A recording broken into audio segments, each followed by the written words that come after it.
Samahan niyo ako. Saan kaya aabot tong 500 pesos? Tara. Ito nga, palabas na nga kami dito.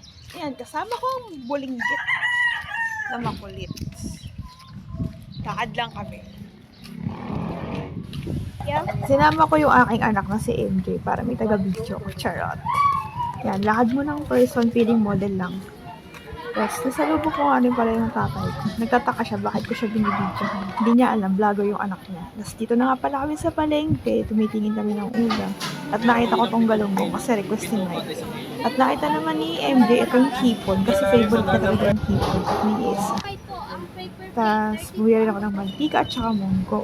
Nagpabili rin siya ng pamanabit kasi nagugutom daw siya. Hindi ka naman papalitan. Pasensya nyo na yung boses ko kasi first time ko talaga mag-voice. Guys, na kami kasi wala ng pera si Mama. Ito, nagtuturo nga siya. Ang tinatanong niya ako kung ilan na lang daw yung pera ko. Sabi ko 100 pesos na lang. Nagpunta nga rin para kami sa bigasan para bumili ng bigas kasi wala na kami. Saan? Tawid. Kaya naglakad at nagturo siya ng tinapay. Siyempre, bibilan natin. At nakakita na naman yung malaki niyang mata ng toys. Sabi ko, wag na yan.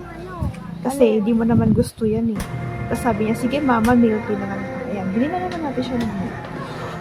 Tapos habang hinihintay ko siya matapos mag-milk tea, pa-selfie-selfie muna, pa-video-video muna. Hindi nung matapos na siya mag-inom ng milk tea. For the lakad na naman. Yan, dala-dala nga niya yung talong kasi nga, nabibigatan na talaga ako. May kasama akong bakla, di ba rin. At na-stop nga pala kami dito sa bilihan ng yam-yam kasi nagturo na naman ng bata. Yan, hanggang sa fast forward, dito na kami sa bahay.